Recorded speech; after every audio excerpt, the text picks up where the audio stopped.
Hi అండి. ఈవేళ టిఫిన్లోకి అల్లం చట్నీ చేస్తున్నానండి.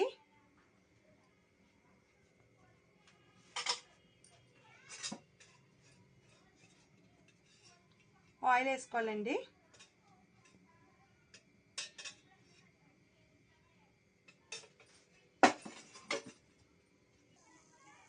అల్లం వేసుకోవాలండి.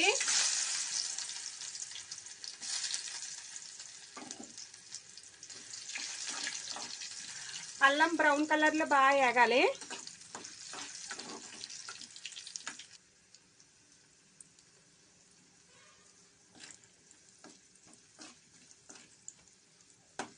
అల్లం పచ్చి లేకుండా మొత్తం బాగా వేగిపోవాలండి. బ్రౌన్ కలర్లో రావాలి. ఇదిగోండి ఇలా బాగా బ్రౌన్ కలర్లో రావాలి, పచ్చి అంతా పోవాలండి. ఇప్పుడు ఇలా వేగిన తర్వాత మినపప్పు వేసుకోవాలండి. కొంచెం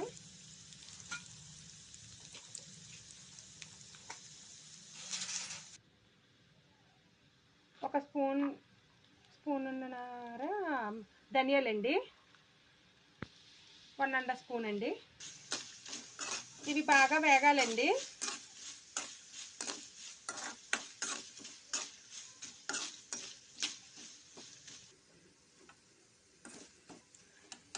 ఇప్పుడు ఇందులోనే 2 స్పూన్లు వేపుడు శనగపప్పు అండి.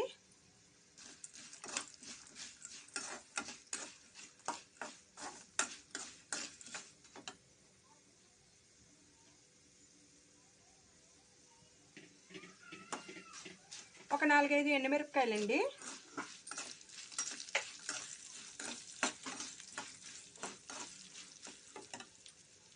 ఉల్లిపాయలు వేసుకోవాలండి.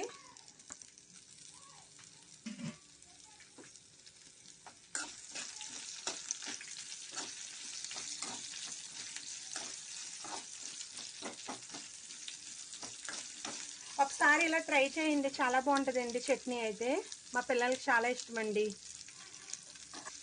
ఏ టిఫిన్లోకైనా కూడా బాగుంటుందండి ఈ చట్నీ.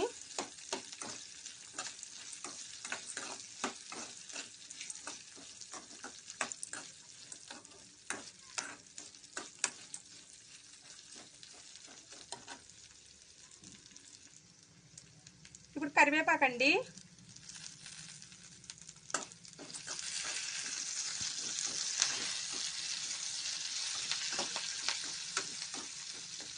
కరివేపాకు బాగా వేగిన తర్వాత టమాటో ముక్కలండి. చిన్న టమాటో సరిపోద్దండి.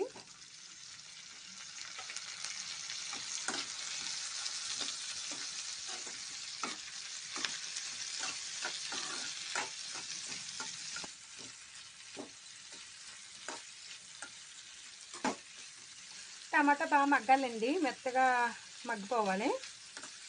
కొంచెం టైం పడుతుందండి.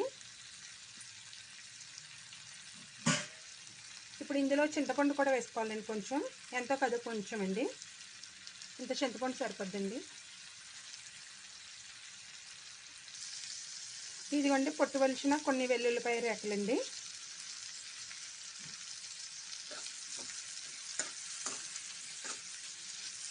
ఇప్పుడు మూత పెట్టి మగ్గబెడదామండి.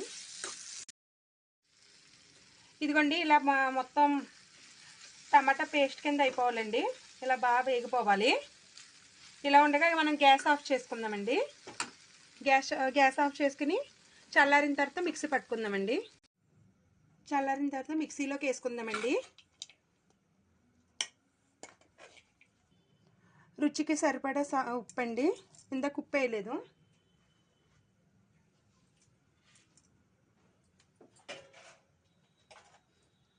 చిన్న బెల్లం ముక్క అండి, చిన్న సరిపోద్ది.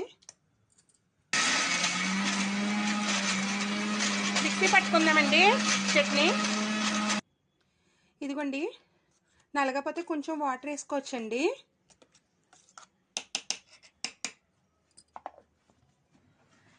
ఇదిగోండి టేస్టీ అల్లం చట్నీ అండి. టిఫిన్స్లోకి చాలా బాగుంటుందండి. ఒకసారి ట్రై చేయండి అందరూ కూడాని. ఓకేనండి. మా వీడియో కనుక మీకు నచ్చితే లైక్ చేయండి, షేర్ చేయండి, సబ్స్క్రైబ్ చేసుకోండి.